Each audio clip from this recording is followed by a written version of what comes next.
रात में बोका के काय ठुमा तत्ते डालना खेल के आलू परोर के चोकरा पेट आवाज को गेले। पेट आवाज को गेले मतलब?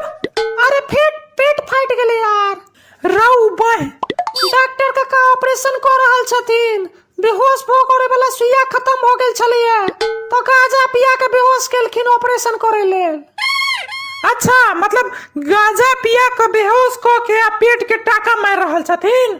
एक्चुअली टाका खत्म हो गेल छन तै दुआरे सुइया डोरा से सीब रहल छथिन पेट के। राउ बाय लेकिन ए खरिया जे बात छे रात में, लेकिन भोज में आलू परोड़ के जैसे डालना लेकिन मस्त बनल रहे।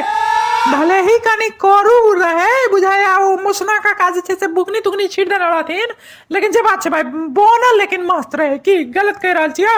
हम तो एक लोटा तरकारी भोज में से चोरा के ल गेल रही, अखन वे चल रही है दिन में हमरा घर में।